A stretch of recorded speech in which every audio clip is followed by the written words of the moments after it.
World over, the student movement has proven to be a nursery bed, a bedrock on which nations have been built, but also a bedrock on which political parties have grown and have captured power in respective different African countries. When you look at FONASA, a movement that began as a student movement, but later on matured to capture power in Uganda. Look at the African National Congress in South Africa. When they were fighting the apartheid, majority of the people on the streets of Soweto were actually students. So the student movement has demonstrated capacity to actually organize, but also shape a country's politics. Today we shall focus on the nature of student politics in Uganda. As of last week, we saw a very regrettable incident in the politics of Makerere University, where the competition there led to the death and unfortunate demise of a student. Well, may his soul rest in peace. But today, that is a cause for discussion. We are here to explore that how did we get here? How did our politics of students rather become this toxic? And what needs to be done for us to maybe restore some decorum and some normalcy in student politics? Well, I'm joined by a panel of distinguished. I don't think there is a better panel to discuss this particular topic. And I shall introduce them to you straight away and ask them to say hello to you this particular afternoon. Well, to my extreme left is a two-time Guild Prime Minister at Makerere University. But also I know currently he's the Prime Minister of the Uganda Christian University Students Guild, Kampala campus. Ewan Ndamwesiga. Ian, many thanks for joining us. Thank you. Good afternoon, good morning, if you like, our viewers.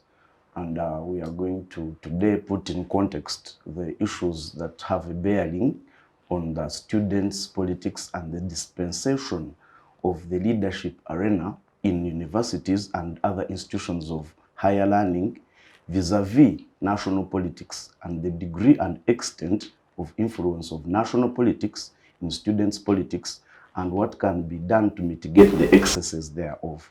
Thank you. Wow, thank you. I forgot to mention, Ian is also a proud NRM cadre. Yes. I also know that he was the chief strategist of the Hussein Ibra campaign. Well, many thanks for joining us. Next to Ibra is the most recent Guild President of Makerere University, Her Excellency Shamim Nambasa. Nambasa joins us for I think now the fourth time on the Youth Roundtable. Shamim, many thanks for joining us. Thank you. Thank you so much, Kidega. Good afternoon to all the viewers. My name is Shamim Nambasa, and I'm the 87th Guild President of Makerere University and a fourth-year student of pharmacy. Wow, thank you. I also know that you are somehow in the mix of things. We shall explore that. Yes, the gentleman in between is... Oh, I'm also a noob. Oh, yes, a noob diehard. Yes, thank you for reminding us. Yes, next to Shamim and the gentleman in between is a newcomer on this show by the names of Kenneth Amponda. Kenneth is a former Guild President at the Uganda Christian University, Mukono campus, but also is the current the current speaker of the Uganda National Students Association, UNSA. Yes. Many thanks for joining us, sir. Thank you so much, the moderator. Like he said, my name is Agaba Kenneth Amponda from Kabale district. That is very crucial. I mean to be the greatest exporter. So I'm the former Guild President of Uganda Christian University. The COVID leadership, I was working with His Excellency Mpija Makerere, His Excellency Mbazira John of Champion University, Robinson, Moobs, and my sister at Master. You are in the same cohort? We're in the same cohort of leadership.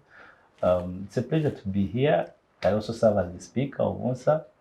My political party, as of now, rules dictate that I cannot display political party because Uganda National Students Association, which I represent, we are non-political partisans. Thank you so much. Okay. Thank you very much.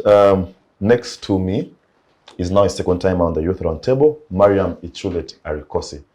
Mariam is the 32nd Guild President of Mbarara University, Science and Technology.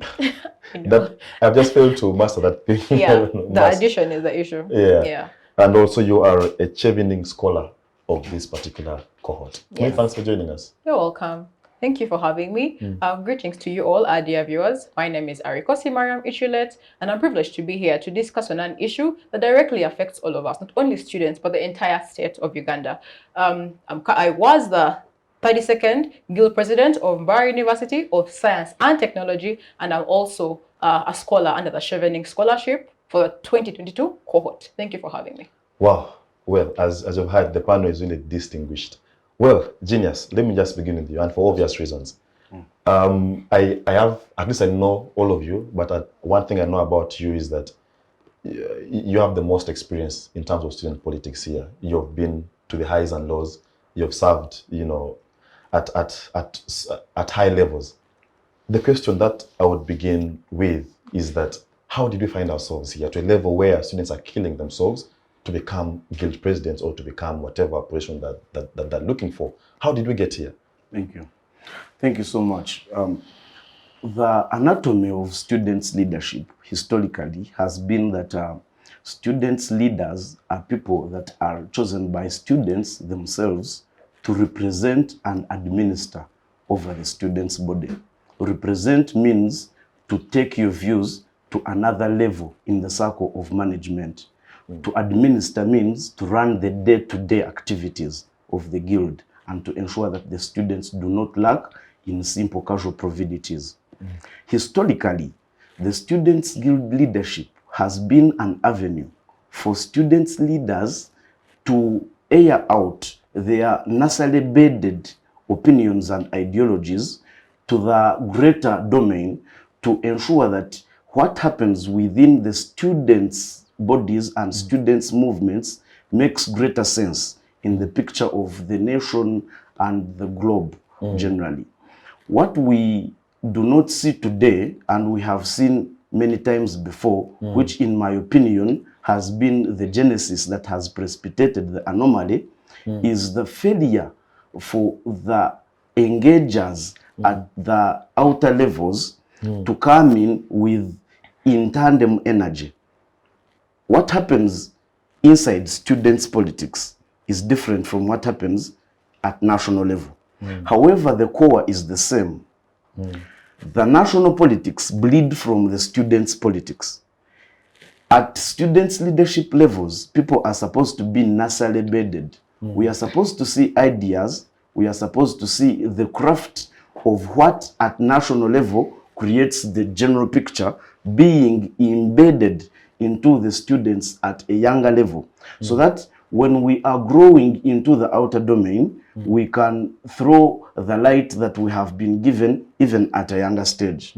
In the inception of students' leadership structures at a greater level, at an umbrella level, things like the National Union of Students of Uganda, which are the famous Rugundas and Otunus made the envy of the day, were premised and cornerstoned on a simple notion of direct and proportional participation in national politics. When we say direct and proportional participation, we mean when national politics is influencing students' politics, it should come in hand in the most appropriate way, in it being proportional and direct. The topic we have today is a topic we can demystify around a policy issue. It is not a topic to point fingers on who is wrong and who is right.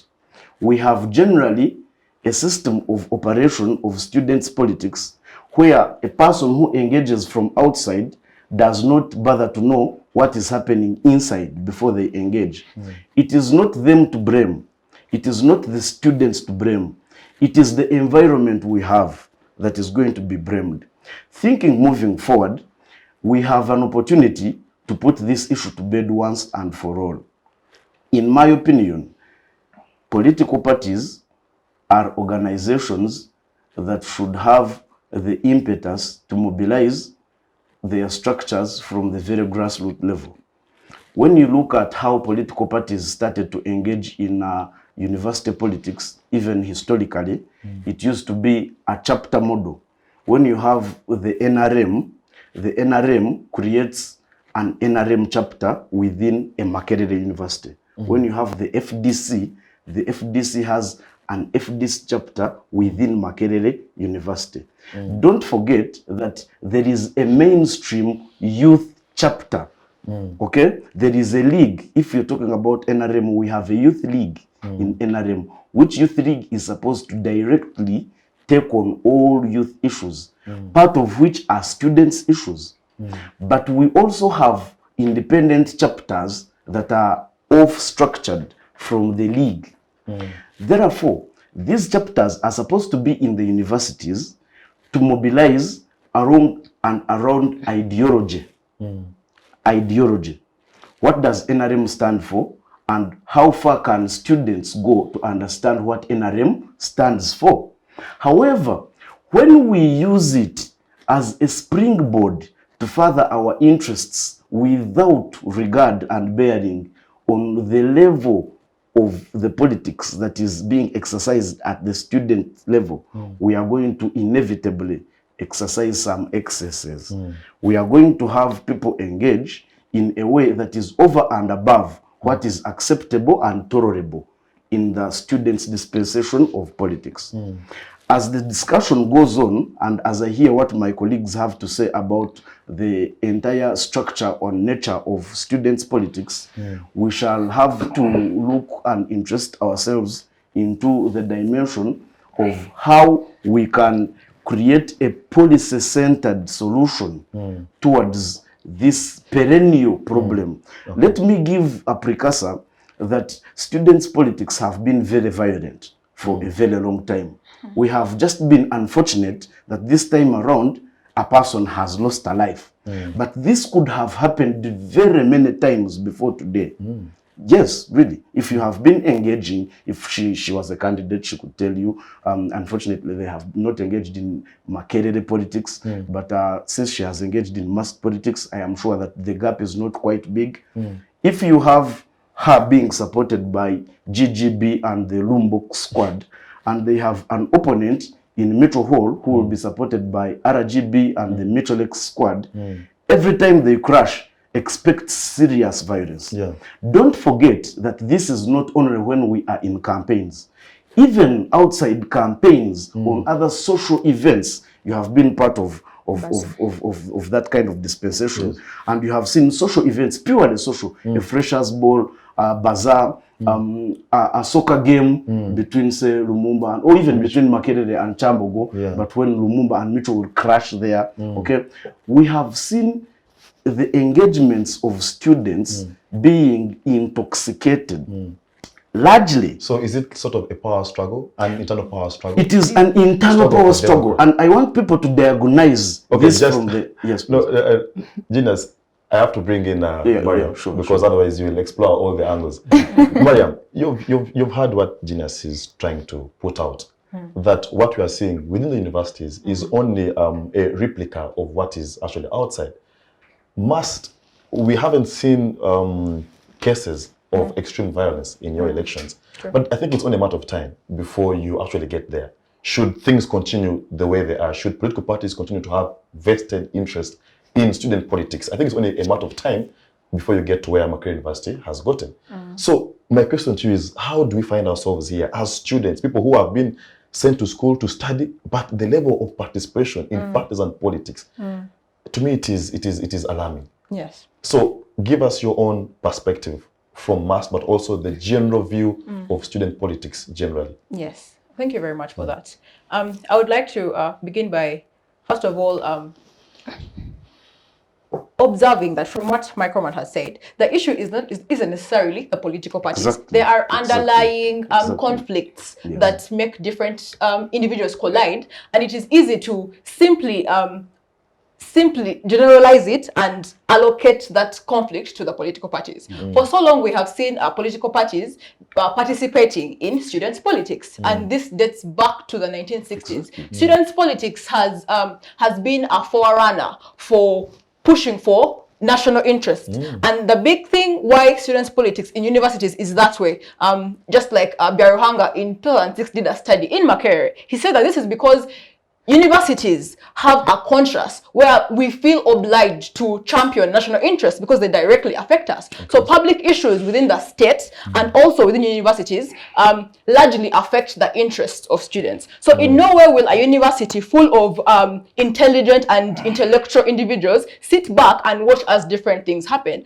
And prior to partisan politics being very overt in institutions. There used to be scenarios whereby leaders would come to get positions, and then the politicians would take interest in them and go underground and fund them. This has happened right through the 1960s up to date. And we have seen this violence has only been increasing over time due to those underlying conflicts that aren't necessarily partisan in nature. In mass, there has been partisan politics, but I must tell you that it hasn't been to the degree that we are seeing in Makerere as being violent. So it means that it is possible, and it has been happening, that politics can be partisan without it being violent. I would like to believe that if we conclude that it is the parties that are making the politics violent, then we would say the same thing in national politics. We would say there's no winning anyway, because despite us removing parties from universities, it's still in the nation. And Uganda being largely youth-led, we will still see that same violence in national politics. So why are we seeing it largely in universities? And we would like to really get to the root cause of the issue. Now, beyond just parties, there are also cultural groups, social groups that directly influence politics, not just the parties. But I believe there is an agenda that we would like to simplify this issue and blame a particular political party and probably even deny universities or the youth to actively participate in political parties. So I really believe that we must get to the root cause of the issue. There are underlying differences, and we must be able to live with each other despite having differences. And this cannot be removed, because you and I can have a difference in opinion and still have debates as we are going to have now. So I would like to really affirm that it is not the parties that are causing the violence that we are seeing. It is people failing to live amidst differences. And today we shall say it's a party, but tomorrow it will be something else. Yes, so I really do not think it's because of political parties. Okay, fair enough. Kenneth, let me come to you. Universities are supposed to be a center of excellence. Yes, but when you see campaigns like Toji Kwatako, the crowd that compose such kind of campaigns and demonstrations are largely students. When you look at the OTT campaign, they were largely students from Makerere University or Chambogo University. But these students are actually mobilized by political parties.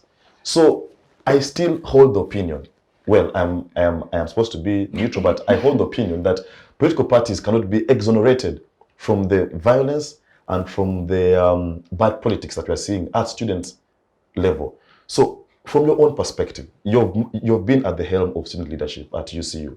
What was your own experience? Is your politics as toxic as the ones that we are seeing at Makerere University, or you have some level of semblance of, character? But also, how did we get here? Wow, this is so wonderful. It's fortunate and as well unfortunate that most of the panelists they're all from public institutions and have all participated in vigorous partisan politics. But like my brother said, quoted that they know about the Mombiks and everything. My dad, Mr. Betama Jackson, who happens to be the chairperson of all non-teaching staff in the public institutions, he contested for guild presidency at Makerere. So we had those stories. He was from Rumumba as well. He narrated to me stories how they were almost killed jumping over fences. So I can relate. And as a leader, maybe in one or the other, we do thorough research. Like he said, that maybe for so long people have not been losing their lives. But when I was making a little research that I have, and things that I witnessed a few years back, is that in the time of Norbert Mao, 2 students died, and they were not from Makerere in their time, when those of Jacob Bonanya were sustaining some injuries that even some people allege that caused the death at this time. When you go to Chambogo University, I was around senior 3 because I was a resident within the university. I used to see the partisan politics there. When Honorable Ngoboka Solomon was contesting on an NRM ticket, the day before, on that roundabout of Chambogo, they lost a student. Really? So the question would be, for how long are we going to lose these students? True. And when we are discussing these things, we should not be selfish of ourselves as student leaders, because Her Excellency tomorrow she may contest for Kawen. She will go through. But what about the other parent that lost her child? You know, what about these parents that wake up one morning and sacrifice their breakfast, sacrifice their lunch at workplaces, and pay for your tuition? When you get to school, you're killed by politics, not a running vehicle, not anything, not a disease, but because Agaba Kenneth Amponda had interest of becoming a guild president, and he got disagreements with no OFDC. So we should not limit to ourselves when we are here. They think about the parents in the background because they're also stakeholders. They think about even the people that have businesses around the university premises. If Makerere is in an election, students do not go to class. You will not find a student in class. But as in law, the law is very fair by the way. If you go to the legal side, you have a right to participate in your politics, but she also has the right to attain education. If it is political time, I have my right to go to class, go to the library and study or read. But if it's at Makerere in the political time, everything is at a standstill. But remember, my dad or my mother paid that I should go and attain education. I may not be so interested in who is the next president. If you ask Madam President, what's the population of Makerere and how many people vote? You see, the largest percentage actually is not interested in your politics. But this has been the leading thing in these universities. Having said that, about our topic, no one says politics is bad in universities. No one says that. And I agree with my brother, even in social gatherings, we always have differences as students. Because by the time we go to a university, I'm a Muchiga, she might be from east, she must be from north, he might be from west, you know.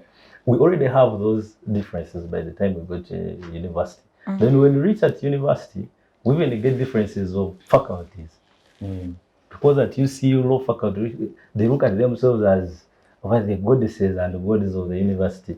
When you go to mass, people are pursuing medicine, maybe they look at themselves as at Makerere, there's a time when Faculty of Education was owning the university. Guild presidents were coming from Faculty of Education. That's already a difference.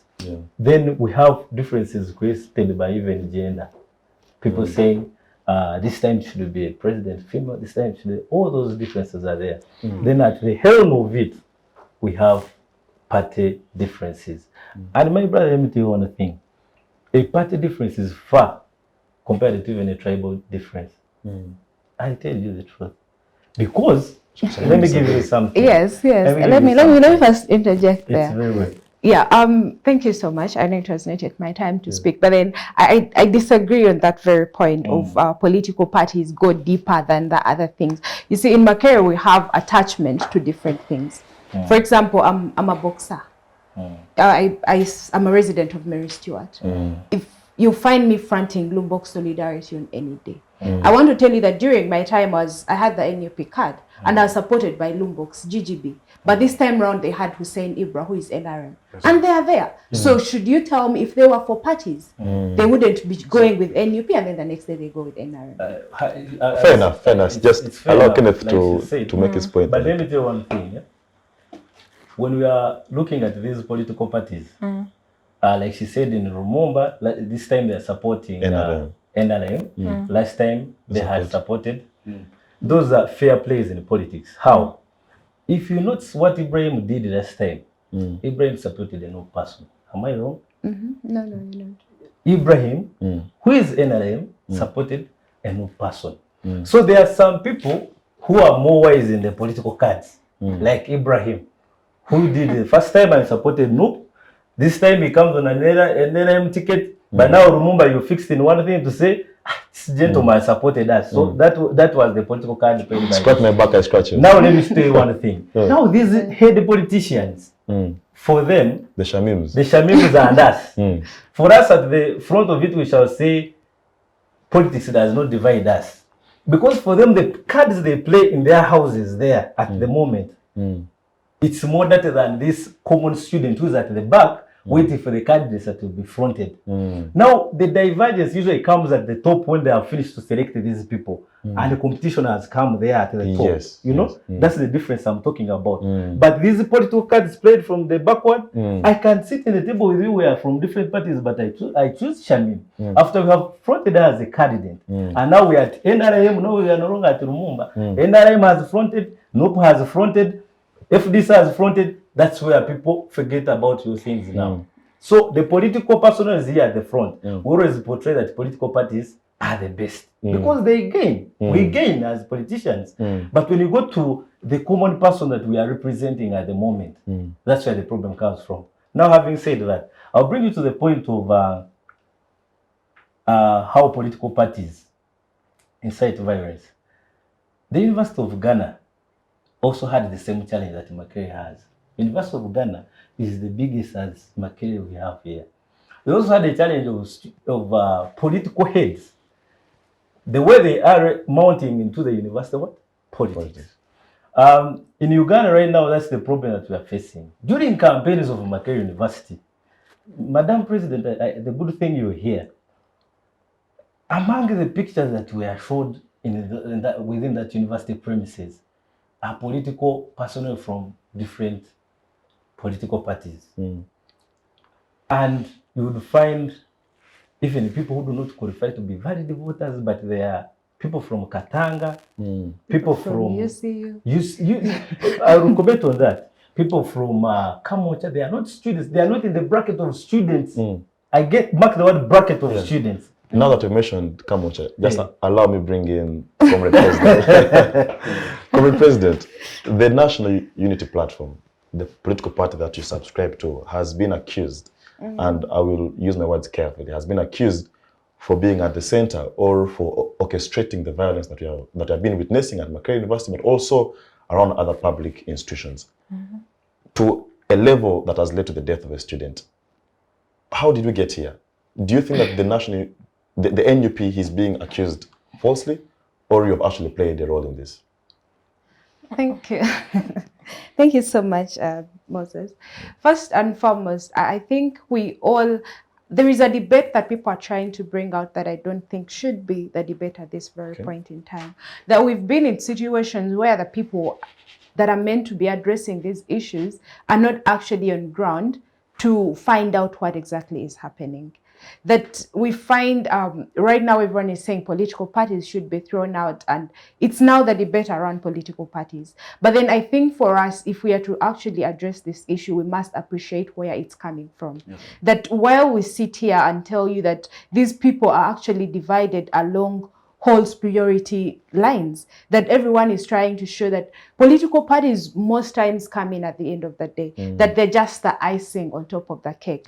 But you'll find that for many people that are on these rallies, they're actually there because of their attachment to their halls and maybe to the candidate.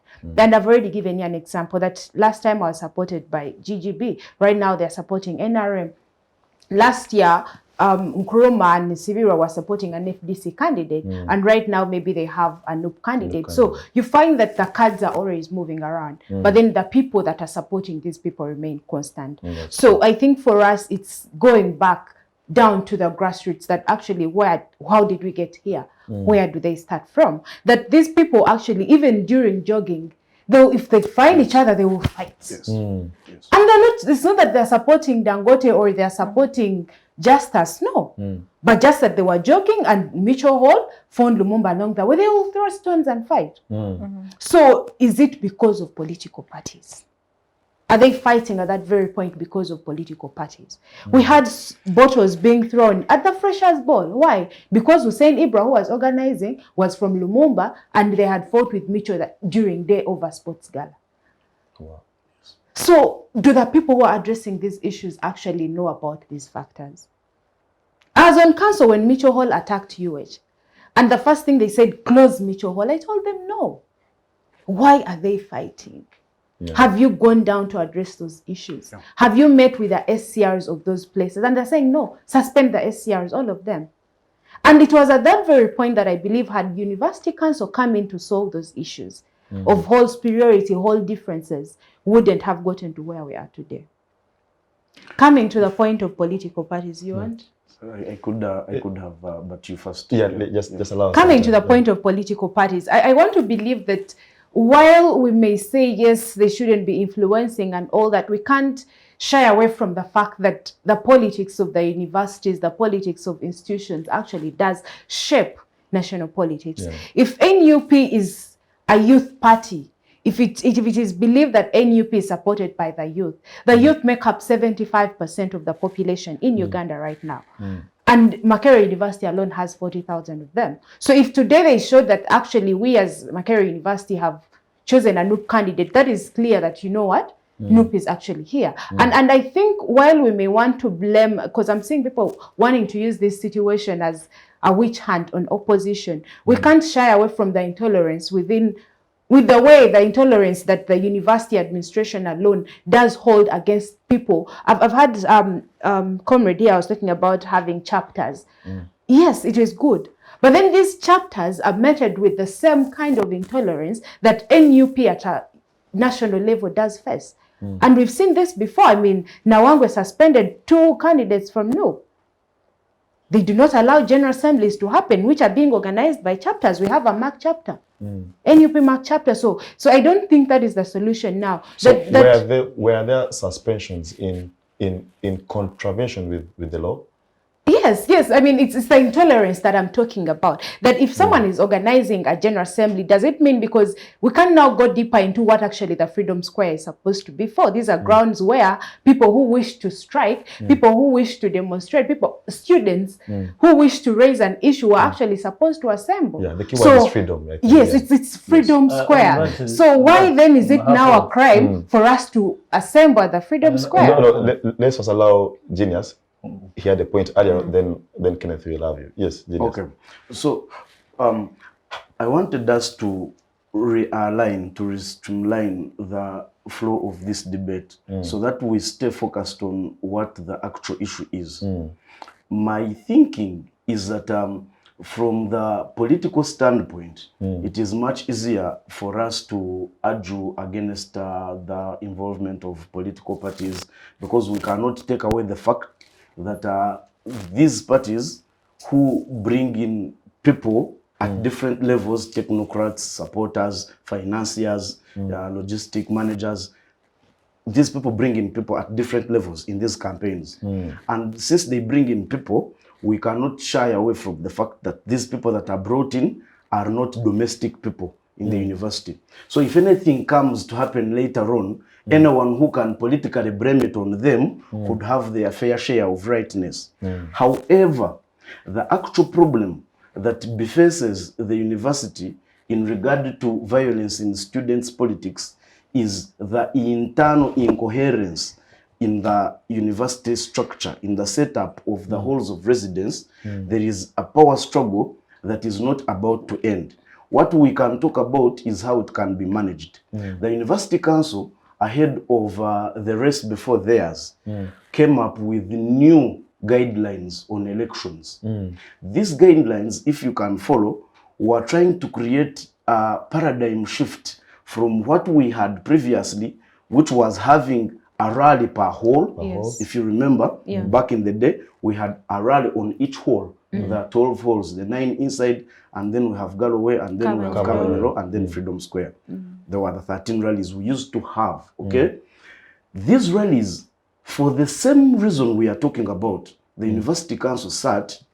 I was fairly part of the process that initiated those talks, and my opinion was that for us to try and curb this down, let us detach these rallies from halls of residence. Let us take these rallies to fairly open neutral grounds. So that we avoid this mess of there is a rally in Metro, and should Lumumbists enter and Metro closes, there is trouble in there.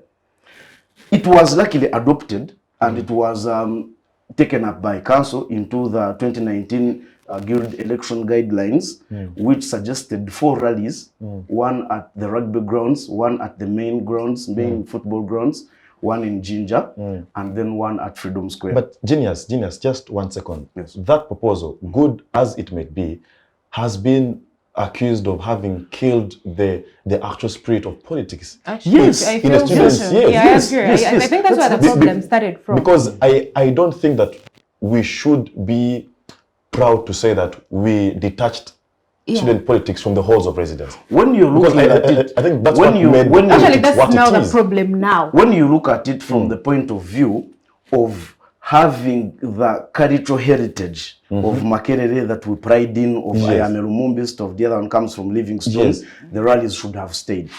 But Aren't you approaching killing that culture? it's okay. We can sacrifice culture when things like this come up because we have a choice to make. Shall we stay in the culture and people are dying, or shall we shift and try to create a balance? We are not saying let rallies be eliminated totally because we know at the end of the day, a Shamim is going to have a crusade at Mary Stewart. We know at the end of the day, a Dangote will have a crusade at Sivirwa. We know that. What we are saying is that officially, let us detach this from here.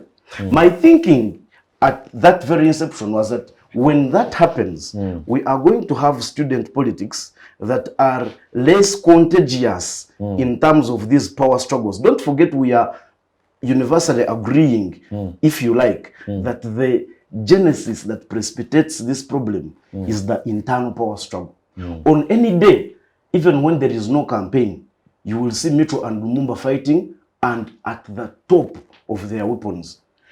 Without But you So see, it's not partisan. Genius, Yes. I don't want us to focus only on Makerere University. There are other public other institutions I was coming to that, that. Let me that give an don't have example. logos Yes, or exactly. whatever it is. I was Let me coming give to So that. then how do you explain that? I was coming to that. I was coming to Yeah. that. I have been privileged to take part in campaigns in very many institutions. At least in Chambogo, in MUBS, in MUST, in Muni University in Arua. I camped there for a week sometime. I am privy to, and then also finally, I have now been able to engage freely in a private system like UCU. Okay, so I think I am best placed to make cutting edge comparisons and to give recommendations thereof in regard to where the actual problem is. When you go to Chambogo and MUBS and Muni University and MUST, their politics is going to be the politics of association. The politics of, if this is a one, say Ngoboka Solomon, who does Ngoboka Solomon identify with the most? Ngoboka Solomon identified in that particular campaign mostly with people from the Western region, with old boys from Mbarara High School. He was a Mbarara High School old boy, and with people of the NRM leaning kind of ethnicity pool. Do you understand that kind of thing? Political class. Exactly. Now, when it happens like that, we do not have a Lumumba Metro situation. And honestly, we are not going to have it as violent as when it is with the Lumumba Metro situation. What happens is that there are some excesses once in a while in those systems when political parties, once engage unproportionately, and that is where I started, that when external operators are engaging, let it be direct and proportional. And to that extent, they can take the blame. Because if you're coming into a Chambogo campaign, and you're the NRM chapter, and you're coming with the energy that you use in a Soroti municipality by election, do you understand what I am saying when I mean it should be direct and proportional? You're bound to cause excesses. So my idea is that in these other, and then for example, for us in private institutions, we don't have that political party thing whatsoever. But don't forget that, as you rightly stated in the beginning, institutions like UCU do not have a very huge political space. You said they are not liberal. He objected to that language. So I am adopting a fairly middle ground language of saying we do not have as expansive a political space as there is in most of these public universities. Fair enough. However, just one Mariam second. and Kenneth. Just 1 second. Yes, Kenneth. Thank you so much. I will not comment so much about the issue aspect because this debate, as leaders, we should look for solutions. Yes. And as we are looking for solutions, we must know the root cause. We must know the root cause. That's true. For example, like Madam President has given a brief background about the causes of these differences within Makerere University. like she said, from the outside of it, some people may not know the deeper part of it. But I'm also posing to ourselves the fact that we should not separate or deviate from the fact that political parties, at the end of the day, are causing the climax of all of those that you have talked about. No, but First, I'm still submitting. I give you still time, disagree. why my reasoning is like that, comrades, is that every political party outside there has primaries, not so. Yeah. We start by having internal primary differences, and NRM has no struggling for cuts. Let's assume these ethnicity groups. differences are those like, though we have chapters, but the politics that is played at university level, you're like getting a card. If I'm a Westerner, I'm getting a card of the Westerners. You see? If I'm at Lumumba, I haven't struggled much, I get a card of Lumumba. As Lumumba whole, that means it's more of like a primary thing. Then you get something that is a primary, it's not the substantial thing at the top. Because at the end of the day, you're getting that primary thing, that primary card, to compete for the topmost position. Yes. Then after getting that primary card, you come to your party, now seeking for another card. Are you seeing all the differences that you have come from? Now, after getting that Lumumba card, the Lumumbis are united towards that.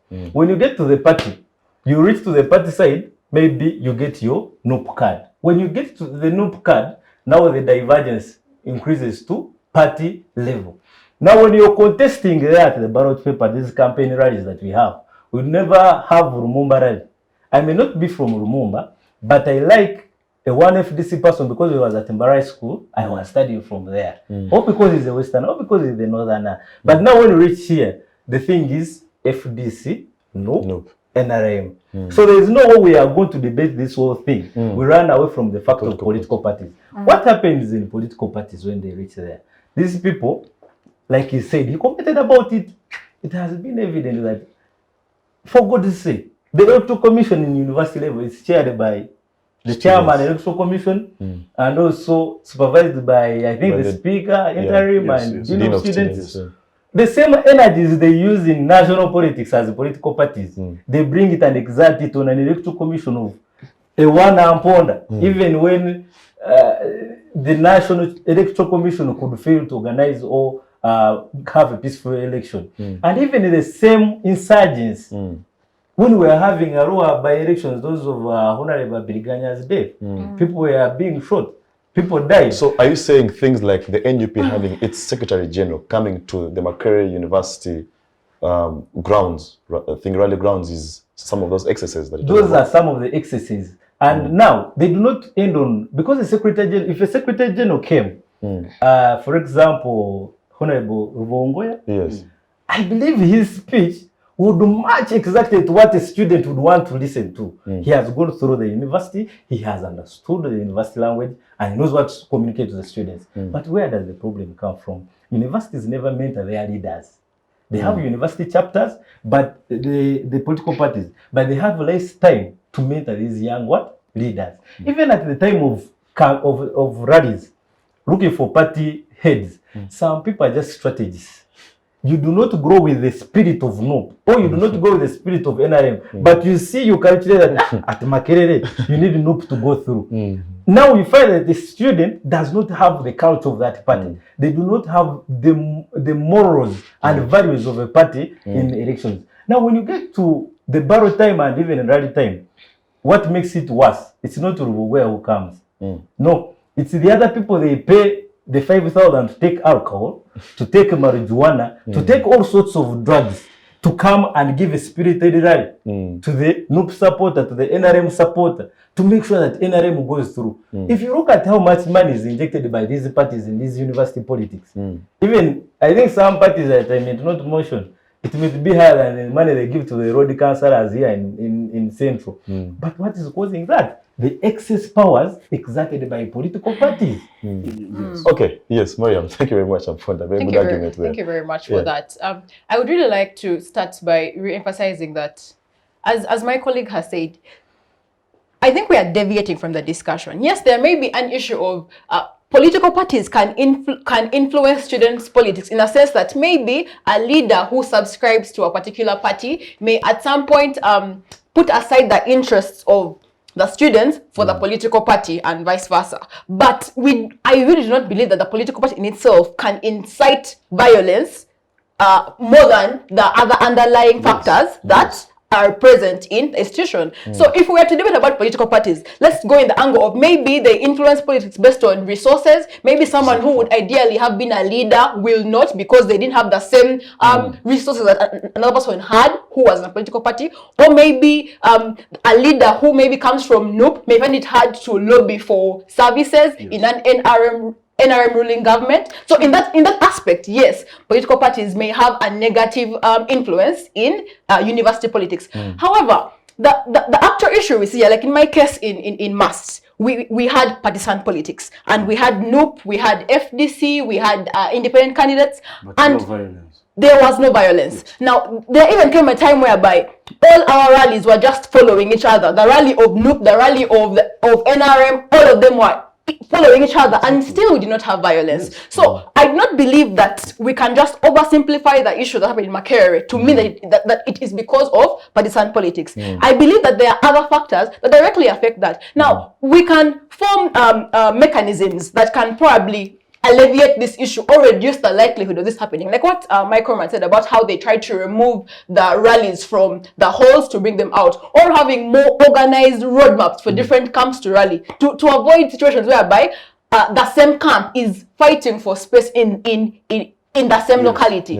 But I really believe that political parties themselves are not the actual cause of of violence in institutions. I'd also like to emphasize that mentorship comes in various forms for leaders, and political parties are just one aspect of how leaders are mentored right from universities. And we cannot really remove young people who are in universities from participating in politics, because trust me, in the recently concluded national election, it was the people in universities who are in their villages being observers, being agents in the electoral commission. So it's this mentorship that is still viewed and present in national politics, but this begins in institutions. So if we completely oversimplify it and say that it is the parties that is affecting violence, then it means that we can just say that even in the national politics, we will still see violence, because the issue is the parties. So whether it is in the universities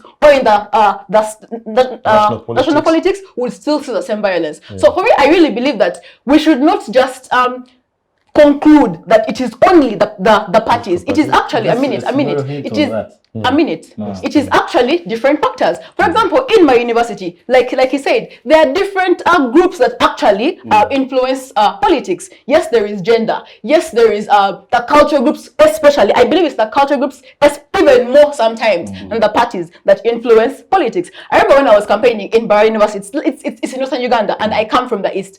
I had to, first of all, before even breaking the gender aspect, the gender bias of being a lady and becoming the second female to hold a position in Mbarara, I had to first break the tribal aspect, because it's largely has a lot of Western students. So first, I had to subscribe to not only the Western students, but also the other tribes. Then there are faculties. Before we even come to parties in universities, then the faculties come in. Before even NRM NUP comes in, you have to first break that faculty bias. At the time, I came from the least populated faculty in my university. I was competing with students who came from the larger faculties, who had over 2,000 students. Now, for someone in the smallest faculty in MAST to win an election, trust me, parties is the last thing for you to, it's the last thing for you to break. One, you have to break the cultural bias, then the faculty bias, then you come to the gender bias. Then after that, you now have to present the party bias. So don't just conclude and say that it is the political parties that are causing this violence. We are going to miss out on the actual problem by only focusing on the parties. Fair enough. Yes, my brother, it's very fortunate here that I'm the one. It's as if I'm the one on that line. But I want to make my point clear. I'm not saying that we do not have other factors that are causing differences in institutions. I remember I said it from the start that by the time you get to an institution, you already have So many differences. so many differences that you're coming with. So when my sister narrates everything and comes like this, the other one gives me everything, me at the end of the day, I'm saying, we are not, people believe in my ideology, we are not saying that do not participate in politics. You can have your political party, and all your ideologies within them, NRM, and you subscribe to their ideologies, but when it comes to the university part of it, for the sanity and also saving the lives of students, students are missing a lot in academics for the sake of this national political party integration into university politics. Believe me, we have reached to an extent. Why I disagree with political parties this time? They are not doing the mentorship role. She's saying that mentorship comes in different ways. Yeah. And that's one of the main. It's okay. But at the end of the day, you have a hashtag of no. You see, we expect a proper mentorship. Because when I come contesting on no, someone expects me to have the values and principles of their political party. You understand? So that means in the times when those of Nombatima were still at MOC, they had mentorship sessions every Friday after classes. As this party they were under, if it was Democratic Party, some very young Democrats, they had them. Where are they right now? How many leadership academies do we have in Uganda at the moment? How many people are willing to give that mentorship to these young leaders? There's no one there. I just want to conclude there. 1 second.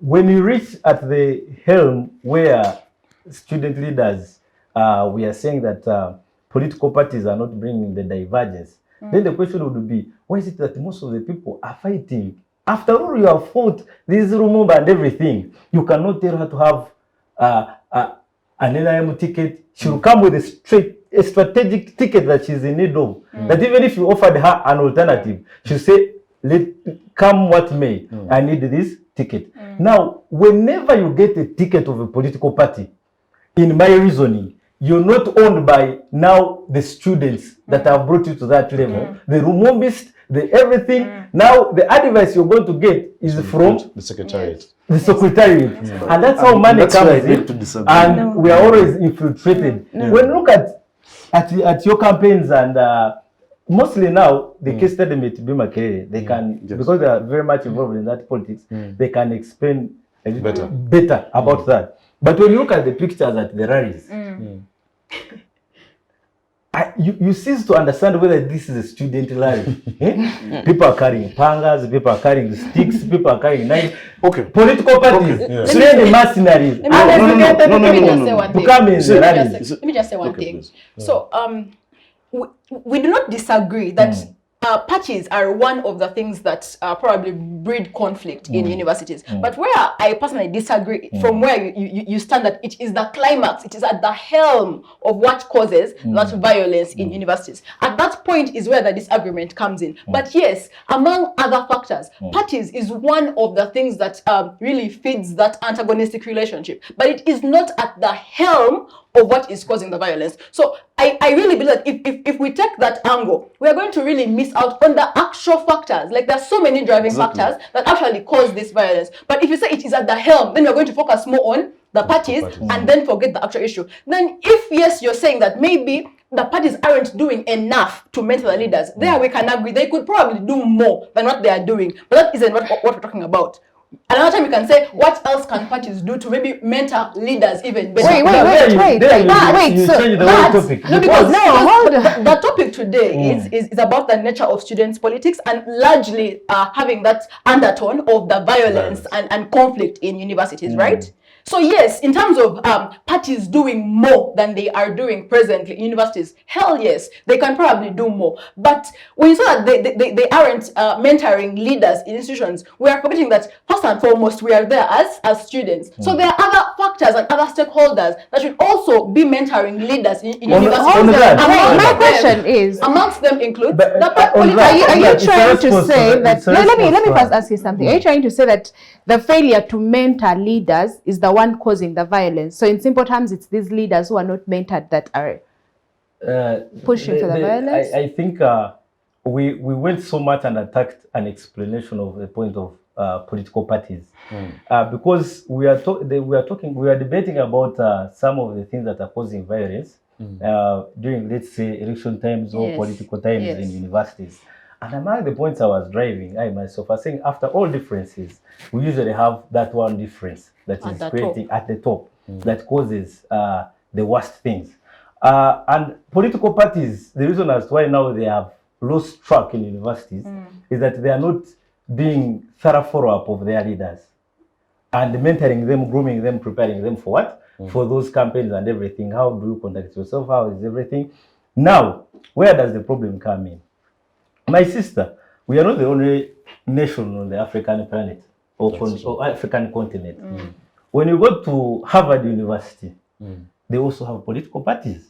But political parties have regulations, you see? But when you go to the American system, mostly it's usually Republicans or Democrats.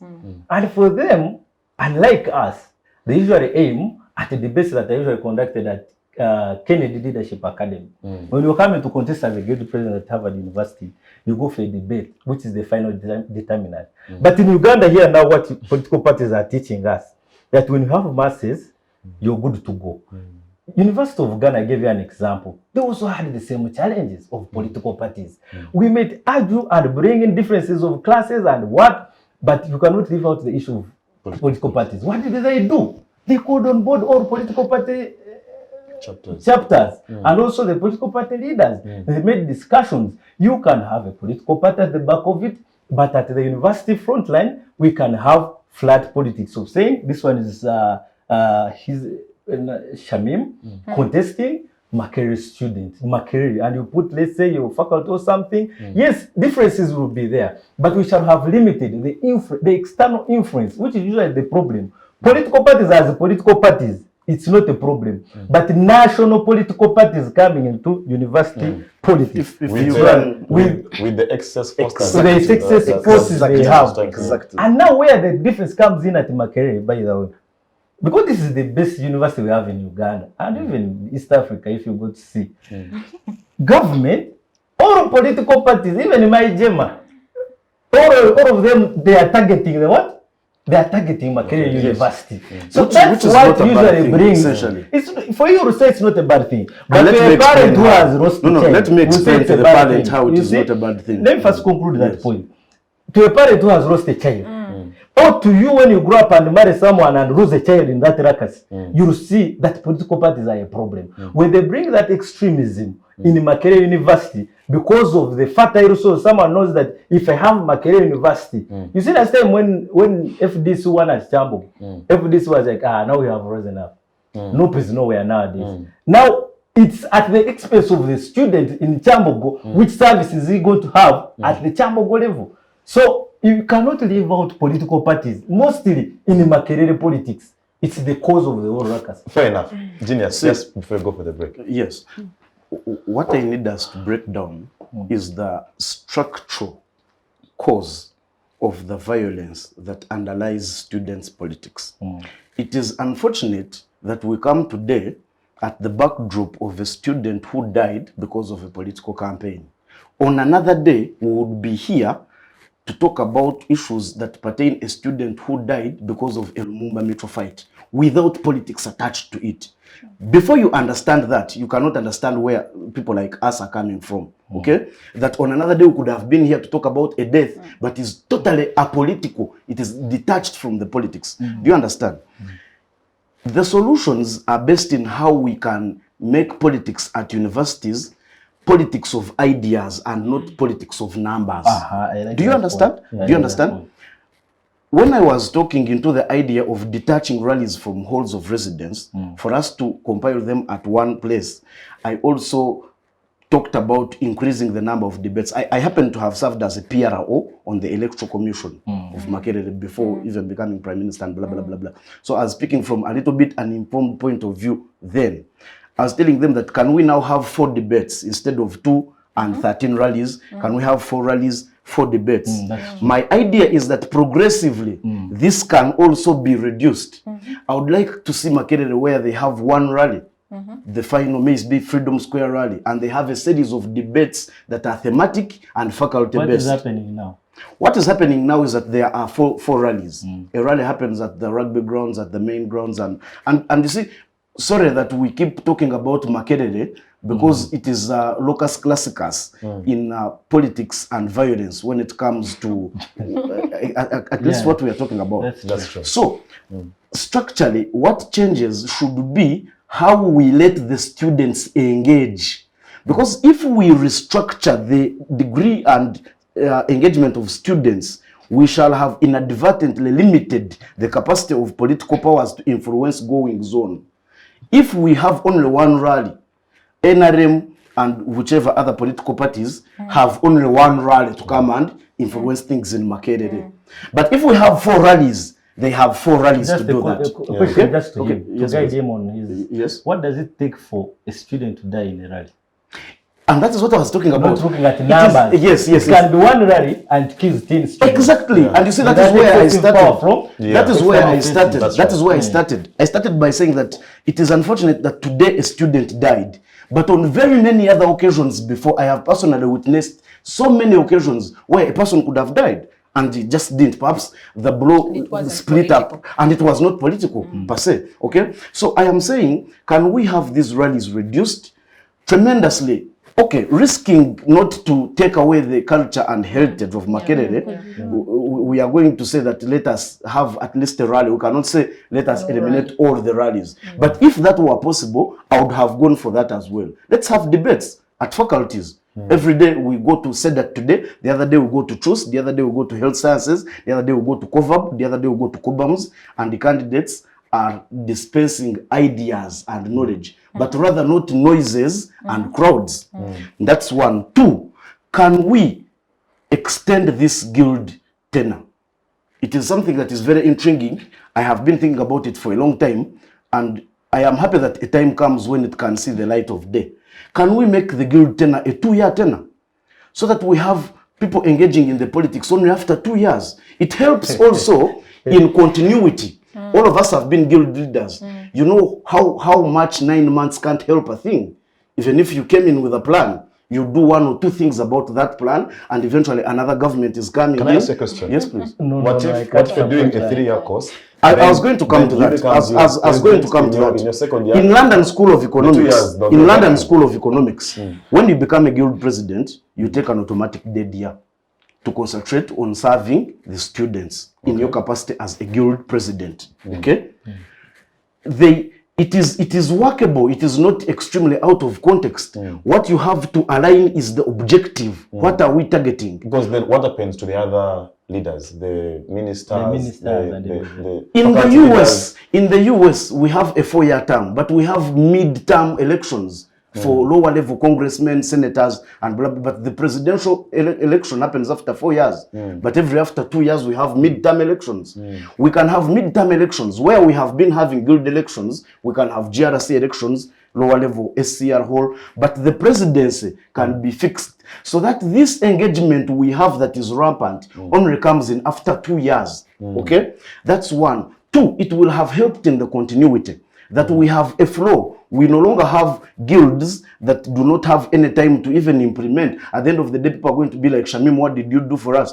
But honestly, you didn't have the time to do a thing. When you come in, the first 3 months are always aligning your guild to become funded. You're trying to pass your budget. You're trying to align the activities. Now, from there, you break off for this long holiday because usually the election happened in the 2nd semester. Now, the COVID regime has distorted the process, but it was the 2nd semester in Feb, March, April. You get voted. For the rest of that semester, you're trying to find your funding for the government to pass your budgets and requisitions. You break off for a long holiday between May and August. Okay, you come back when you have only that semester to make an impact, which is 4 months, and within the first 2 weeks of the other semester, your house has to be dissolved. You literally don't have time to do a thing. Students' leadership should be rewritten. We need to see a leadership that is focused on opportunities and participation. Opportunities and participation. How is that done? Making leaders more involved with the stakeholders. We have a problem we have surfaced at Makerere University for the last 5 years. This problem is administration. Violence in Makerere has been on for a long time. But if you notice, in the last 5 years, it has accelerated. If anyone has been close to Makerere circles, they can tell. We have dirty scenes and incidents almost monthly, not even semester-based, monthly. If today this one is not fighting with the other day this one is going to be fighting with the other. The problem is the suffocation of the administration to any student activity. The Vice-Chancellor, with all due respect, if they deserve any, runs the institution like a regime. He wants to underplay any dissenting voice at any cost. The result of that is a frustrated and aggrieved students' populace, which will be ready to riot at any opportunity, But I thought however small it is. I thought that would make them aggrieved against the administration, not against themselves. No. When you're looking at what makes a population a very angry population, it could be an administrative matter. But the moment Lumumba meets Mitchell in jogging and they are all aggrieved, they have a reason to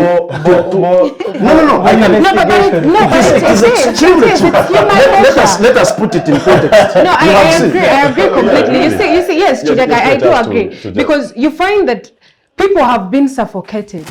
Every time you come out to do something, suspension, the university is on tension. Yeah. So people have all these grievances, people have anger, people are angry. So they are going to take it out on anyone they find.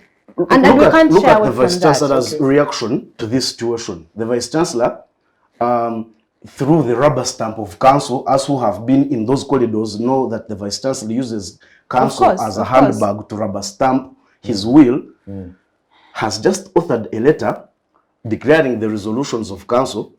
If you read that letter, on top of the legal inconsistencies, there is a lot of bad will towards the spirit of reconciliation. Sure. Nawangwe does not want to sit with people. It is never his thing. Sure, there is that level of intolerance. To sit with people. He authors a letter, one dismissing the 88th Guild process, which is okay. Process. That's okay. We can say they Yeah, can. for now, it was okay. That could be okay. For now. You know, to terminate it a little. You go ahead and dismiss any guild leadership. We know that the Public Universities and Other Tertiary Institutions Act in the section that introduces the Students' Guild, which is section 38, says that there may be a students' leadership. There may be, it is not mandatory at language. It is not a there shall be.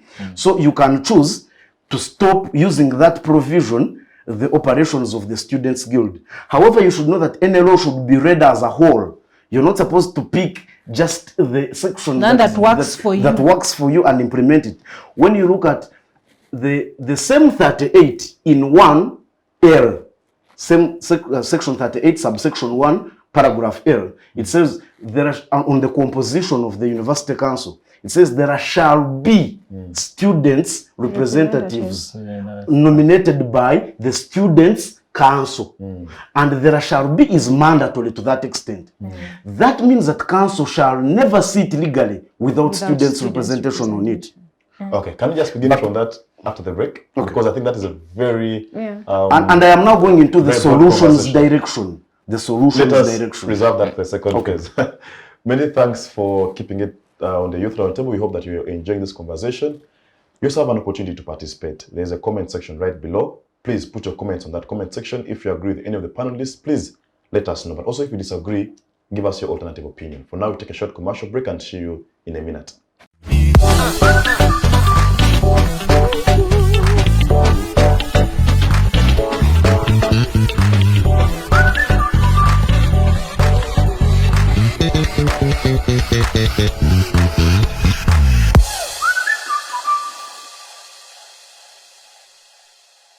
We'll be back from that short commercial break.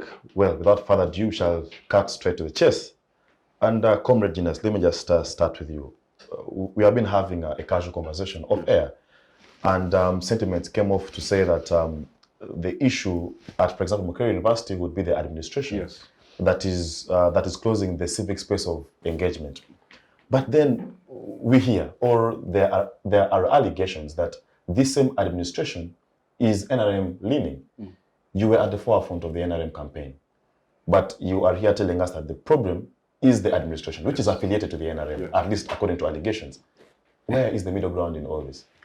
The nexus between the partisan administration and that being the problem that stems violence in students' engagements is not about the administration itself being partisan, but rather it is the quality of the administrators themselves. I would not have a problem with the administration being NRM if the vice chancellor that there is has an open door policy and can listen to students. We have had vice chancellors before who are even opposition. Dumba Sentam, for one, was a strong DP cadre, a staunch DP cadre, a staunch traditionalist. However, he was open door policy. He used to listen to NRM, he used to listen to FDC back then, he used to listen to, you know, DP, he used to listen to everyone as though he is an administrator and rather not a party stalwart. Where the problem comes in is when the administration wants to run the institution like a regime, where they limit the civic space available for students to deliberate and ease themselves on what is affecting them. The moment you keep students in fear, in suspicion, in paranoia, you are going to have an aggrieved and frustrated students' populace, which is going to, at any single day, be ready to take on any riot, even for the simplest cause. The problem with Nawangwe as an administrator is that in his own making, he is not a listener. He is just a bulldozer.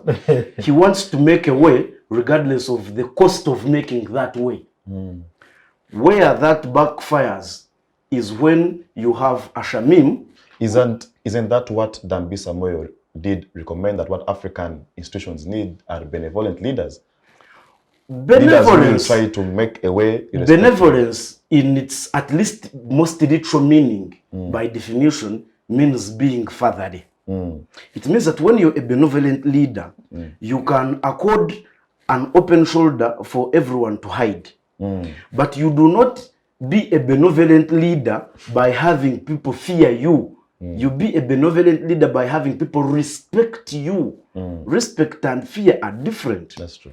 Now, Nawangwe is the kind of leader who wants to take up the position of VC in 2017, in August, September.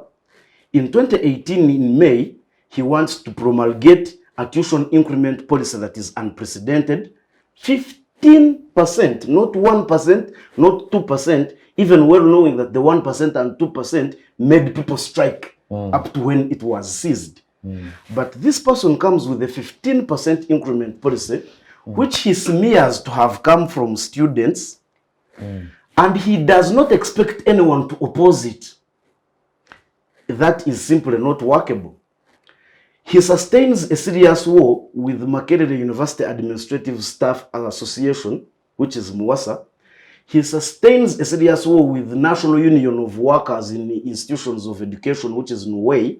He sustains a serious fight with the students' body, who are the greatest stakeholders. Who is he working with? So, the students every day get more reason to feel aggrieved. Every day. So the point you're trying to make to us is that part of the root cause is the administration leadership. For the last 5 years, the administration has not just been part of the root cause, it has been the root cause. Because we have had the dispensation of students' engagements in Makerere since it was there in 1922. We can identify very many isolated incidents where we had even more serious students' brutal engagements, where we had 10 deaths on one go in North Court, where we had 4 deaths in one go in Africa Hall, where we had panga fights between Lumumba and Nkrumah. We can mention a series of isolated incidents. But the past administrations have always eased the tensions of the students, so that you can have a student's body that is free, that is engaging purely at a Lumumba mutual level. We can have that ordinary push and pull, that ordinary slap and slap back, which is a purely Lumumba mutual affair. But when these people meet at the backdrop of so many frustrations, you cannot tell which way this is going to go. Okay. Even after we have, just a second, even after we have seen the climax of their poor administration, actually I like to call it the lack of administration in Makerere, not the administration in Makerere. Even after it has climaxed with such an incident, their response simply narrates my corroboration. The response of council, which is a rubber stamp of Nawangwe, of terminating the electoral process, terminating the guild leadership, terminating all SCR leaderships, even at whole level. You cannot have a minister at whole level, even a health minister at whole level, to give simple casual medical attention to students is no longer allowed. Class representatives, I don't know whether they will still stay functional, but if I were them, I wouldn't, because who do I work with? This means that you're not solving the problem. You're simply closing the problem in a bag. You're covering the wound. When you close the problem in the bag without solve it, the problem keeps on brewing and fermenting. The moment it spills out of the bag, it is very uncontrollable. What this administration has done, thinking is the solution or part of the solution to this, can actually cause a more serious situation. If students came up against it, it would... Okay, thank you. Those are very good points, but I know that if I let you be, you will go on and on. But I want to bring in Comrade Shamim. Shamim, let us discuss partly the process through which these leaders attain power. For example, how does a student leader at Makerere University rise to the helm of being guild president? If I take you back to the days of Norbert Mao, to the days of Olaro Tunu, to the days of Governor Anyang Nyong, and all those very great leaders, if you look at the slogans, if you look at the premise on which they ran their campaign, it was purely on values and purely on issues, student issues. You know, government students must, you know, get ABCD, I mean, student allowance. They were purely on issues. Today, guild presidents run campaigns on things like melting magma, on things like vaccinating. Yes, way. Your own campaign was vaccinating the junta with way. So, do you think that whereas we are discussing the post-mortem of politics, we are forgetting to discuss the process through which leaders are actually attained, a process which, as you said earlier on, has degenerated. So let's speak about the quality of these campaigns. Do you think that these campaigns still portray the values that Makerere should stand for, or the values that any institution should stand for?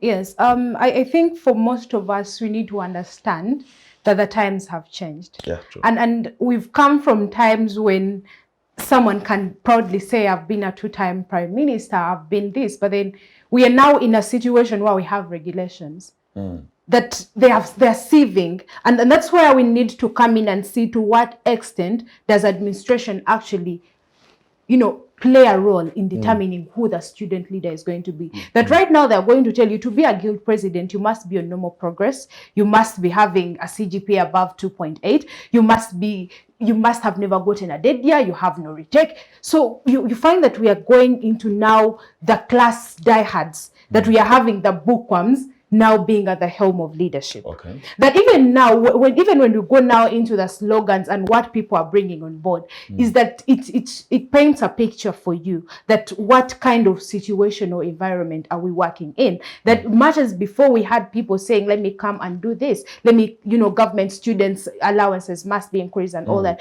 We are now in a situation where we feel that our problem is just one, and it is Nawangwe. So let me come and vaccinate him. You allow Dangote to come and remove him. You do this and you melt the magma on him, because if we can all remember, that was a protest vote after they had actually removed candidates. So we are finding that there now campaigns are being run on just individualistic kind of things. Isn't that problematic? That campaigns are being run on individual basis. Exactly, because now that is what we are discussing right now, that what is the problem?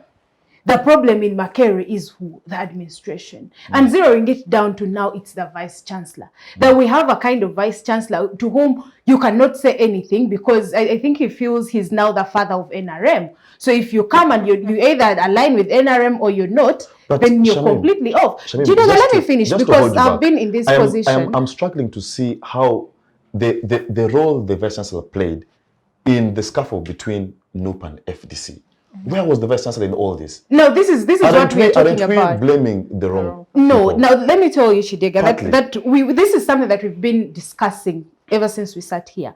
That are we addressing that issue from the grassroots? And then he clearly said it, that people are grieved, people are angry.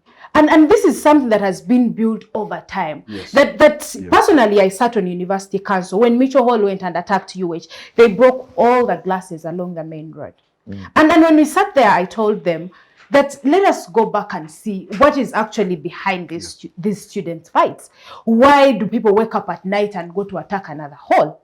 Are we looking at the mental health of these students? These people have been in COVID. They have just come back to school. Are we looking at, can we have spaces where these people can show their superiority? That, organize these things, have debates, have avenues. These things are not just coming today. Now, this is something I can personally say I've sat on council and said. But then what did they say? No.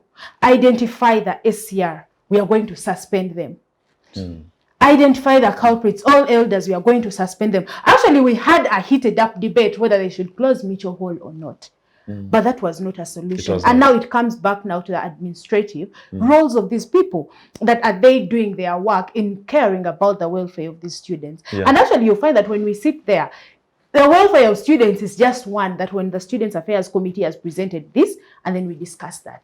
But short of that, they're discussing, we need to move this land, we need to do this. They are so detached from what is actually happening with the students' fraternity. Yet this should be their main role in all this. Yes. And if I want to believe that if they suspended the SCR then how come they're still the same people that are fighting? Why then do we still have Mitchell Hall that was backing Justice fighting with Nkuruma and Sibira that were backing Dangote? If you believe that suspension of SCR was the solution. Good question. And on the issue of roles, Comrade Amponda, I want to put you on the spotlight. The role of UNSA, we have seen all these scuffles, all these injustices, the high-handedness of administration. But UNSA has never come out to either condemn or even to try and call these institutions to order. Is this an indictment on the role of UNSA? Thank you so much. But before I respond to that, you talked about the quality of leaders that we have now. Yes. First of all, I appreciate all of us here for having it made it where we are. Because the soils are not easy. If I say the soils are not easy, she knows how she went through, all the dynamics involved. So they say that now to become a leader in these universities, some of them, people who have failed to look at intellectualism nowadays, it's very difficult to become their leader. Because she might have points to tell to the students, but the students are not willing to listen to them at the moment. The biggest campaigning teams in universities, by the way, Mr. Kidega, there are these people who take marijuana, who want some alcohol to beef them up. They are the decision makers at the moment in universities. So that you cannot go through if you do not at least first you go and sit down someone there. And they are always in their gazetted places. They have their gang, they can influence the whole election. So we have deviated totally. That's this that now we put in leaders who cannot construct any substantive sentence, even a debate, cannot sustain a debate. So that's where we have gone. You just come well, because you have the other gang there. Amponda is the guilty president. But you cannot go on the international ring to debate with someone. You cannot sustain a debate. You don't have figures, but you're the guilty president of Makerere University, for God's sake. So that's where the problem is. A lot of problems are there, but you also talked about the issue of the university. The university administration. I want to comment about it because also that's our role. We have to defend them and protect them. The student leaders. It's so absurd that at this time we have people who are professors, but when they reach in management, I look at a political party when you're a professor and you're in management, you're expected to at least behave neutral. Because I don't see the reason as to why a professor should come now and interfere a student who's trying to look for a better future, developing his career, developing his leadership skills, and you come and sabotage them. And suspend them for God's sake. In any case, Makerere so far is the university in East Africa that has most suspensions that are even awkward. Someone wakes up in the morning, Royal Gumayo Assembly have been suspended. But this, you know, when you keep communicating something, suspends non-students. it becomes, people get used to your suspensions and it becomes meaningless. You know, true. If you come every month and you're saying, Amponda have been suspended, tomorrow students say Amponda on the compound, your suspensions are going to become meaningless and useless. So it's a calling upon the administration at the Makerere University. We should not see these things depicting our university sincerely. Everywhere you go, they have suspended 2 people at Makerere General Assembly. These are trivial matters that should be solved. Yeah, you can sit down and discuss at the students' guild level. Even the students' guild level. You can call Roy and know people and caution them. This is not the right thing. If you have a grievance, why didn't you come to us as your representatives? You know, such structures. So the administration at MOOC, students have been complaining about the vice chancellor. We have very many vice chancellors, and I also disagree with your vice chancellor being on social media so much. It is so absurd. Even official communication nowadays, WhatsApp, it becomes too common. You become too common on the face of it. He should be the Nawango when you're going to meet in an office of vice chancellor. You say, yes, I'm going to meet a man of substance. But isn't that by virtue of the information age, that we're in the 4th industrial revolution, that these days even President Museveni makes his official announcements on Twitter? President Museveni. So you mean the vice chancellor is the PR of the university? Making communications on Twitter is, you see, Nawango goes to the extent of being in students' WhatsApp groups. I think you know that. WhatsApp groups. If Nawango's communications are subjective or objective in any way in terms of the subject matter he's communicating, it's very fine. But most of the communications he's reading, they are fighting students. Unfortunately, the individual of Nawangwe, of Professor Nawangwe, is not here. Anyway. So he cannot defend himself. He's not here. But he's going to watch and unfortunately, I think we should relegate him off this conversation and focus on the issues. And when the president comes here to the extent of giving a definition of what the vice chancellor is, that which has not yet gotten a proper platform. Thank you. But let me give you the version of UNSA. Now, as UNSA, we condemn that. The administration should work hand in hand with the student leadership to make sure that they provide a better leadership to the students. Students are not fighting administration, and administration is not fighting the students. But if you look into the matters, even the regulations that were passed by resolutions by council, fighting us. You cannot show explicitly that you're fighting students. You cannot show that, because if you say that no one is representing students on council, then who are you leading? Who are the stakeholders in the university? If you make resolutions and then students resent them, then they are right because they were not involved. Now the question of UNSA. UNSA, I would like to categorically clear this. UNSA is not Agawa Kenneth Amponda. UNSA is not Werunga Yusuf, who is the president. UNSA is High Excellency Shamim. Because in the structures of UNSA, we have the university guild, which sits as the council. Those are members of UNSA. The UNSA council is comprised of the president, the speaker, guild speaker, the female representative. Now on 2nd July, we pass persons with disabilities from universities. So that means we start from down. But the problem UNSA usually has is that when Shamim is there, looks at UNSA as an Amponda. Now, before you ask me what we have done for Makerere, we called for a council meeting. Did Shamim come? I don't know. Did she send a representative? I don't know. Did the speaker of Makerere come? Did they send a female representative? No. I don't know. How will UNSA know the challenges that you have internally in Makerere University when you're deserting the association? They only come in times of elections. You see? But we are debating politics in Makerere, but she's trying to tell us that there are some things that are deeper. But she had the platform on council to come and address these things. You see? So before we blame UNSA, how have the parties negotiated or worked with UNSA? But as UNSA, we have continuously, I remember the president released a statement about the whole saga, and also working to meet the vice chancellor and his team in negotiating about the planned roadmap for the elections, because we feel there must be student representative As soon as possible. When you look at the resolution of saying that they have instituted a select committee and even this investigative committee, something like that, to investigate the matters, you cannot investigate that matter if you don't have a student leader there sincere. Fair enough. Because the student leaders are the ones who know what was taking place. They were there. So if you want to call a dean of students who was asleep by the time the incident took place, what are you investigating in the first place? They'll be void of knowledge, right? Yes, they lack knowledge. So as UNSA, we are very, let me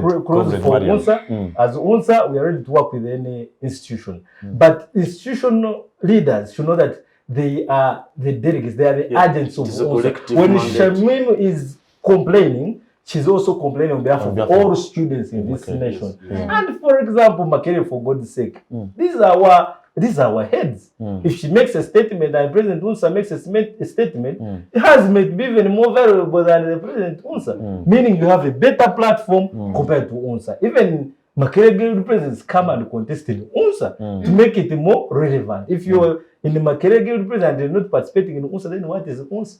You speaker. Should the UCU student be a speaker and Makerere president not be in UNSA? Fair enough. Very unfair. Good question. If you could allow me to throw 1 minute in directly that kind of avenue with the current status quo pursuant to the provisions of the UNSA constitution that govern its membership and participation in elections.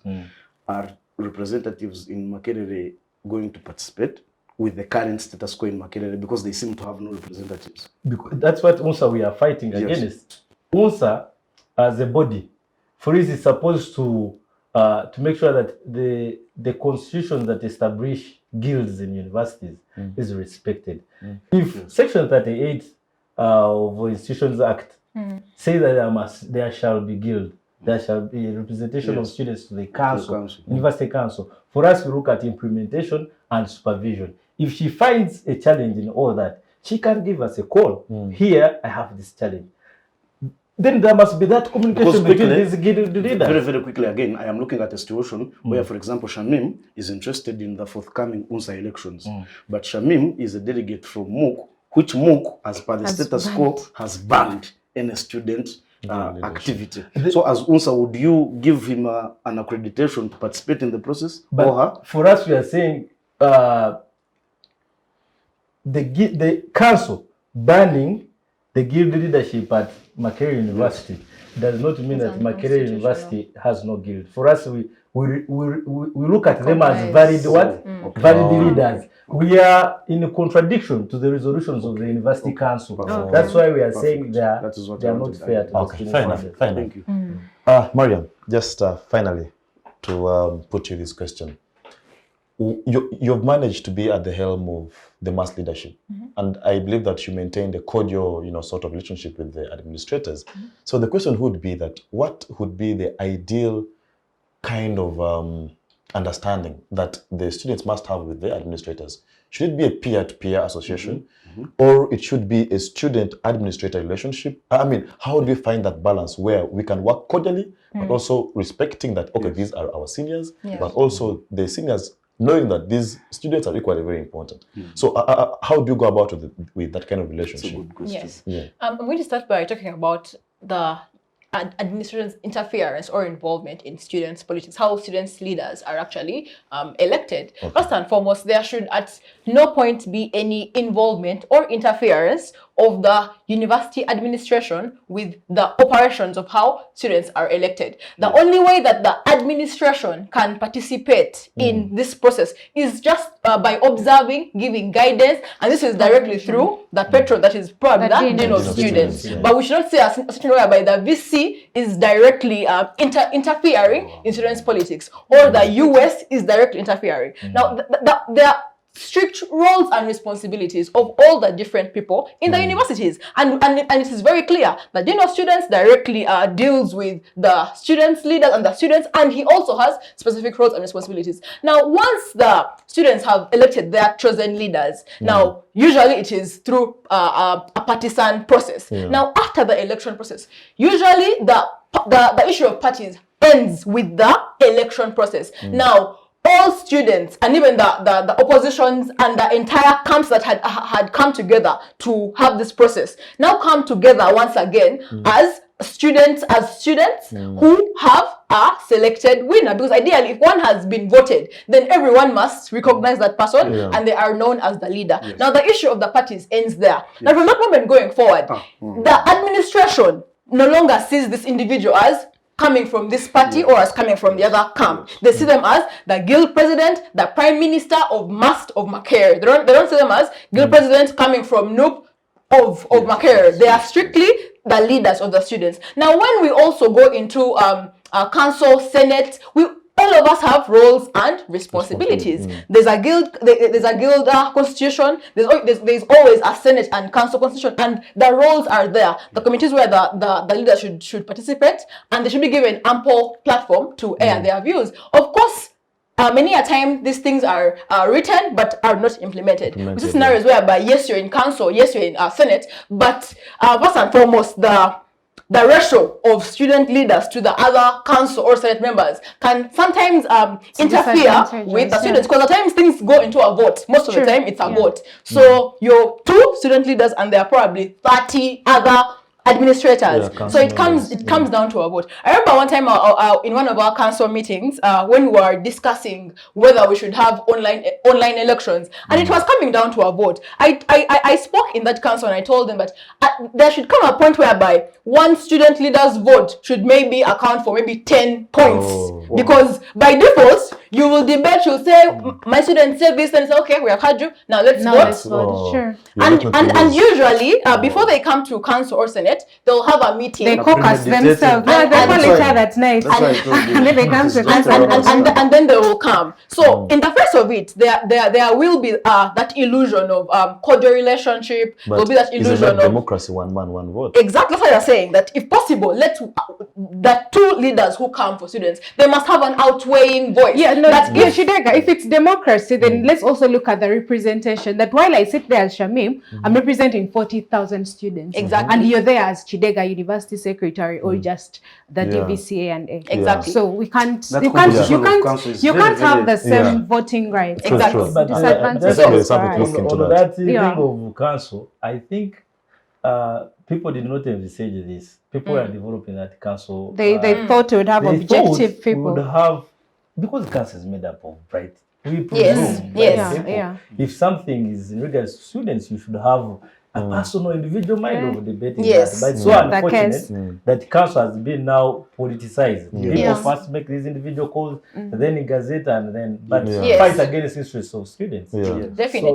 Definitely. So ideally, the relationship between the student leaders and should first and foremost be a friendly one at best, because ideally all of us are supposed to be pushing for the same interest, the best interest of the students. So at no point should there ideally be a moment whereby we are in opposing teams, because we have the same goal. We can disagree, yes. Exactly. But ideally, on principle, if I really see that, okay, the VC has a program that really benefits the students, in no way would a leader oppose it. Or when I come as a guild and I'm saying I would like this to happen, and we can clearly see that it benefits the students, then I should not really see opposition, maybe in terms of resources, but I should see an effort that maybe you're trying to make things work despite the challenges. So beyond that friendly relationship, definitely these are older people. These are more advanced. They have more experiences. Yeah. There should also be a mentorship relationship. Mentorship. That's the benevolence. Yes, we're talking that's about. they must see these isn't, leaders. Isn't that room for patronage? I mean, if the Vice Chancellor is now mentoring student leaders, aren't we opening room for patronage? No. She's ideally saying, if I could come in a little, she's ideally saying this is how it is supposed to be. Let alone the how it is done. Yes. Is now where I should Yes. question. But in the how it is supposed to be, we are supposed to be guided on a peer-to-peer relationship that is bound by the respect for their superiority in roles and responsibilities, like she said. We know what the University Council is supposed to do. We know what the Senate is supposed to do. We know what the central management is supposed to do. And we also know what the students' leadership is supposed to do. So can we interact peer-to-peer, but each concentrating on what their roles and responsibilities are? Let me also use a second to loop in on the composition of council. The composition of university councils is extremely abhorring.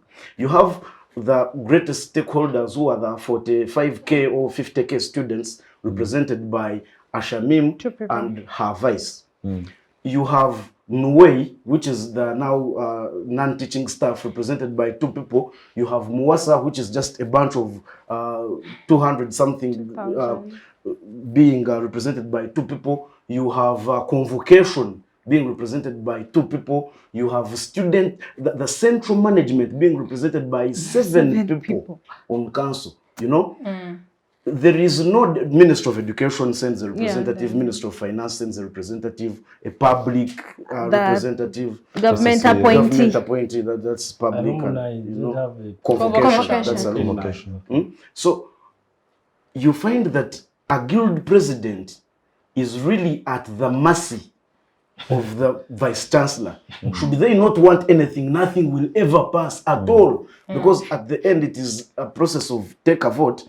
And after you have made your very strong stand as Shamim, you'll say, okay, we have listened, let's take a vote. And I was happy when she mentioned what happens in council. The few times I sat on that council, they discuss only technocratic things. Nothing that really directly affects the students is being talked about. They're talking about mark holdings, how to exchange what land for which property, land, for which what, how to, you know, you understand? Yeah. The only day they will talk about the students' issue is now this students' affairs committee, which is led by also another Nawangwe in Sala Saji, you know? No, it's now Helen Kabala. It is in Kabala now, no difference.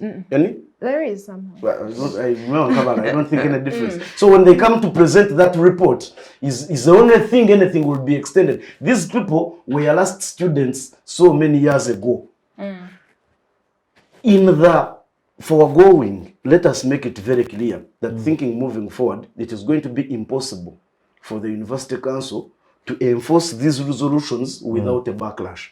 They must look for the best way of incorporating students in that committee that is going to, among very many other things, review the guild constitution. Yes. Okay. Allow me come back. Fair enough. So, Mariam, just 1 second. Guys, our time is fast spent. I am being signaled that we need to be out of this place. But I'll give all of us 1 minute and for you 2 minutes to make your point. Then the rest of us, you'll give us your last words on the show. But as you give us your last words, if you could throw in a comment about the University Council resolution to suspend the Students' Guild and what implications that means moving forward. So, okay, what 90 seconds, okay. For you, then for you, 120 seconds. Okay. So shall we begin from here as we...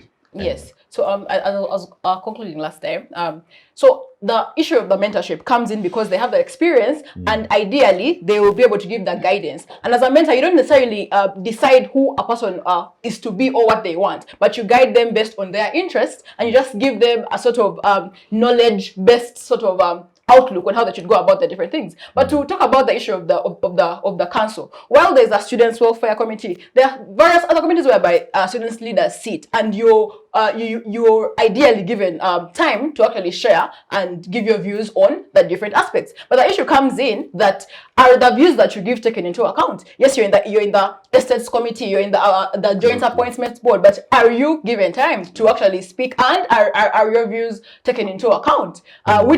Which we are seeing is not always the case due to the ratio of the council and senate. So we really believe that there should be a review on the number of representatives that go to these different platforms, and even if they are fewer than the rest, the views of the students should at some point outweigh the views of the other members by virtue of the people who they are representing. So the vote should not just be one student has one vote. Maybe one student can have 15 votes by virtue of their representation. So I really believe that the University of Makerere taking that stand that completely really abuses and suffocates the interests of the students in the institution is really deplorable, and should literally be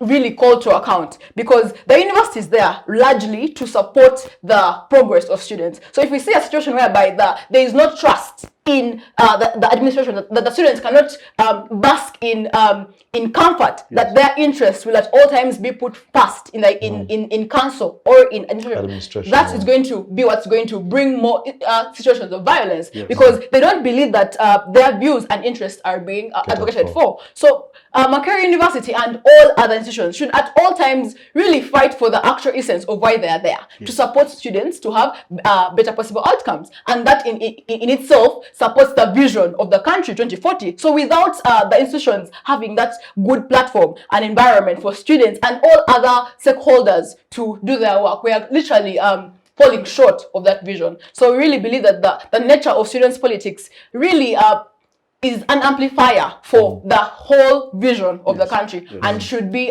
supported and given precedence. Wow. Okay, fair enough. Amponda, the council resolution, is it ultra-virus? It's because we have no time. But if we are to discuss council resolutions one by one, it's very unfortunate that a house full of very understanding and intellectual people can come up with such resolutions. But to the students of Makerere University is that all students are with you, Madam President, because when they read the council resolutions and see what's going on, it is bad precedent for the rest. It's bad. Usually benchmark from. If they can do that Makerere students, meaning even Kamari University, you'll say, okay. Yeah, but they did it in Makerere. Makerere did it, so they can do it. So, a humble appeal to the University Council.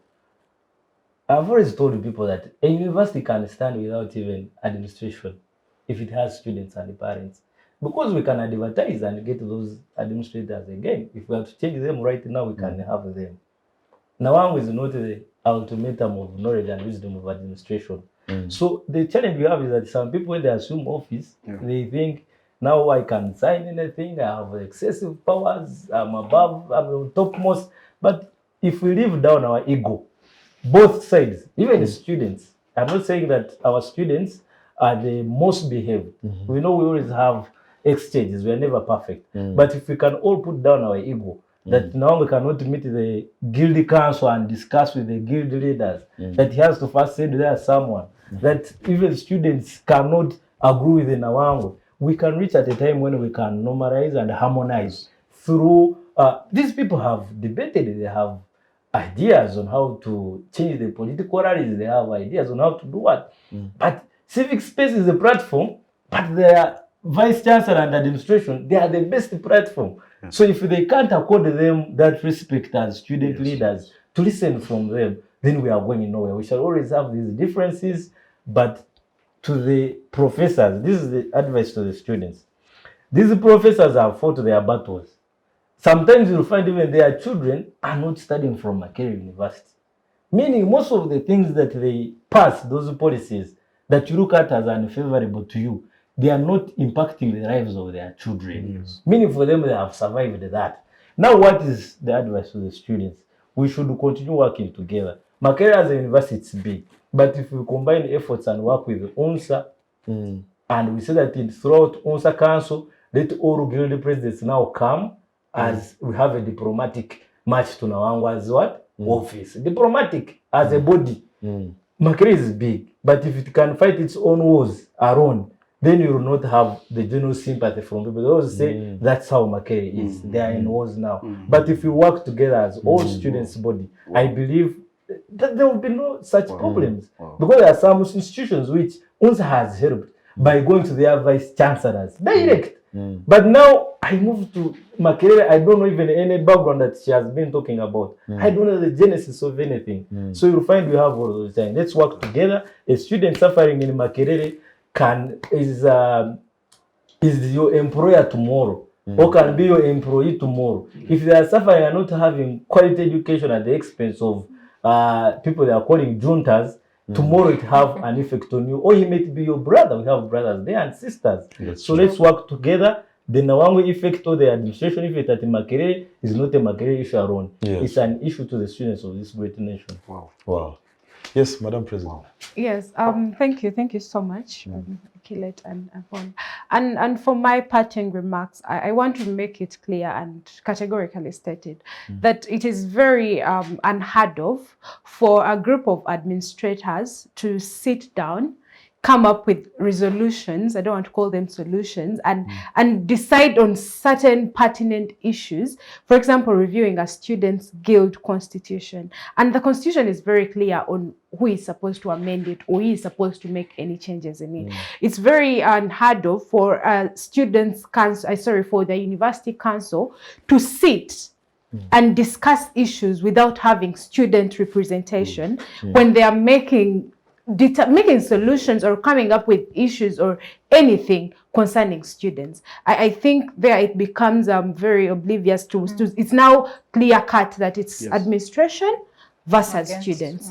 And it will not happen on any day that you sit down, come up with issues or resolutions and a constitution and then want to put it onto the students' fraternity. It's not going to work and it's going to cause a lot more issues. And I think that the University Council was very rushy.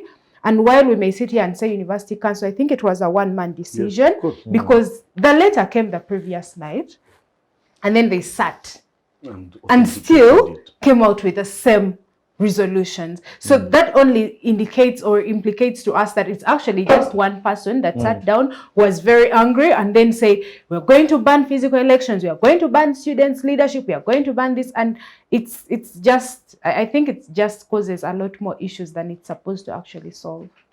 Oh, Genius, you have the last word on the show.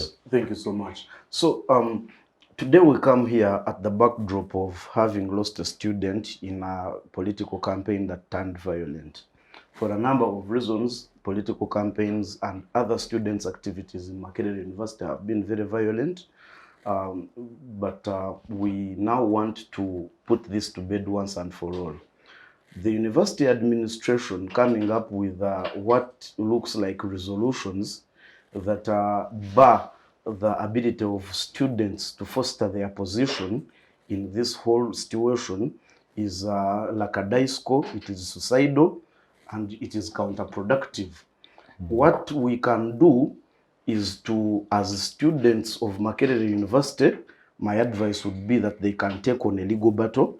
We have already identified the legal inconsistencies in the resolutions, and I am sure that on any day or any night, they would have a very good case before any court of law in a judicial review. However, it should also not be looked at as a platform that is going to have a one-layered approach to this problem. The legal issue cannot solve the problem wholesomely. We need the students to know that this is also going to take some negotiation with the administration, given the position administration is in right now.